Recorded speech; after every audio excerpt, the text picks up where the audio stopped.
जय माता दी। राधे राधे एवरीवन। आज की वीडियो में जानेंगे कि नवरात्रि की चौकी हमें कब और कैसे उठानी है और सारी सामग्री का हमें क्या करना है।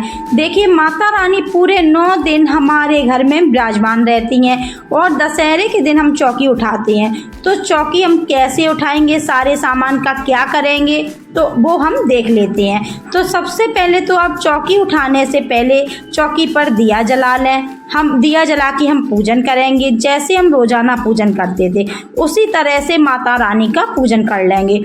पूजन करने के बाद हमें चौकी उठानी है। हो सके तो हम दशहरे के दिन ही चौकी उठाइएगा।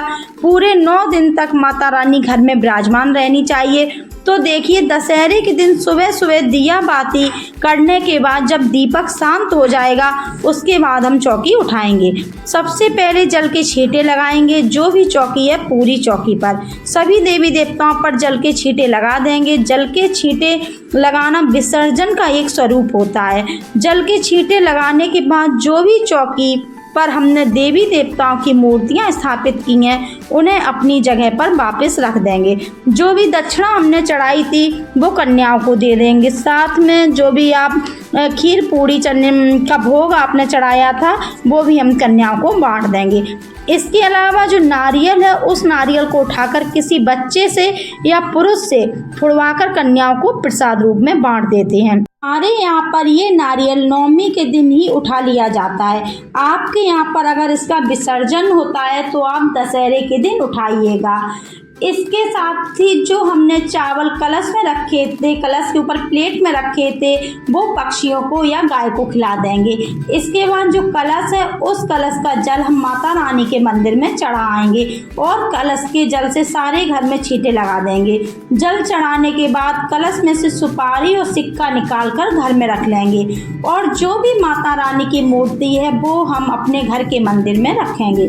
और साथ में जो चुनरी है, ये चुनरी आप अपने मंदिर में माता रानी को उड़ा सकते हैं और घर में आप दूसरी किसी भी पूजा में यूज कर सकती हैं। जो भी हवन की राख है, आम के पत्ते हैं जो हमने कलश में सजाए थे और जो फूल हमने चढ़ाए थे वो सारी चीज़ें आप इकट्ठा करके विसर्जन कर दीजिए।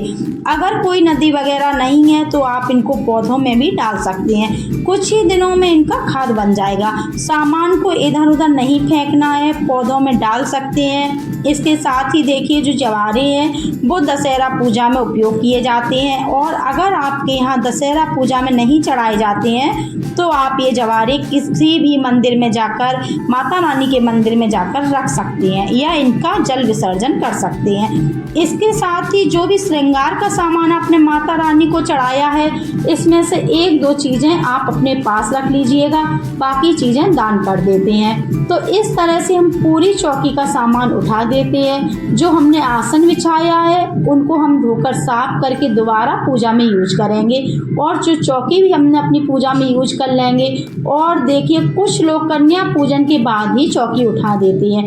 अगर आपके घर में भी ऐसा कोई परंपरा है कि कन्या पूजन के बाद चौकी उठाना ज़रूरी होता है तो फिर आप चौकी उठा सकते हैं, लेकिन कोशिश कीजिएगा कि आप दशहरे के दिन ही चौकी उठाएं, क्योंकि माता रानी के 9 दिन के नवरात्रि इसीलिए किए जाते हैं कि माता रानी 9 दिन तक हमारे घर में विराजमान रहती हैं। तो हो सके तो आप 9 दिन तक माता रानी का पूजन जरूर करें। कन्या पूजन के बाद भी आप चौकी पर दोनों टाइम दिया जला दें। अगर अष्टमी के दिन कन्या पूजन कर रहे हैं तो नारियल वगैरह आप उठा सकते हैं। नवमी के दिन भी आपको चौकी पर दिया बाती जरूर करना है। दशमी के दिन यानी दशहरे के दिन हम जो है सुबह चौकी उठाते हैं। अगर आप मिट्टी की मूर्ति लेकर आए हैं तो उनका आप जल विसर्जन कर दीजिएगा। अगर मिट्टी की मूर्ति नहीं है, फोटो या कोई धातु की मूर्ति है तो उनको जल के छींटे लगाकर घर के मंदिर में रख सकते हैं। मिट्टी की मूर्तियां खंडित होने का डर रहता है, इसलिए उनका विसर्जन बहुत ज़रूरी होता है। एक बात का ध्यान रखिएगा कि अपनी पूजा की कोई भी सामग्री इधर उधर मत रख कर आइएगा। बहुत से लोग किसी भी पेड़ के नीचे रखाते हैं, किसी नदी नाले के किनारे रखाते हैं, तो ऐसे मत रखिएगा। इससे हमारी जो आस्था है उस पर बहुत सवाल उठ जाते हैं। बहुत अच्छे से हमें विसर्जन करना है। यदि आपके घर के आसपास कोई नदी तालाब है तो तो आप उसमें विसर्जित कीजिएगा। अगर नदी तालाब नहीं है तो जितना भी फूल पत्ते हैं उन्हें आप पौधों में डाल दीजिए, पौधों में उनकी खाद बन जाएगी। और आपके पास मिट्टी की मूर्ति है तो घर के बड़े से बर्तन में जल लेकर उसमें विसर्जित कर दीजिएगा और वो पानी पौधों में डाल दीजिए। तो बहुत सही तरीके से हमें सभी चीज़ों का विसर्जन करना है। नवरात्रि पूजा की चौकी उठाने का ये सरल तरीका आपको कैसा लगा कमेंट करके ज़रूर बताना। और अगर ये वीडियो आपको पसंद आया हो और आपके लिए थोड़ी भी यूजफुल हो तो वीडियो को लाइक कर देना। और हम महिलाएं घर में तीज त्यौहार कैसे करते हैं ये देखने के लिए मेरे चैनल को सब्सक्राइब कर लेना। तो चलिए फिर मिलते हैं अगली किसी और वीडियो में, तब तक के लिए जय माता दी, राधे राधे।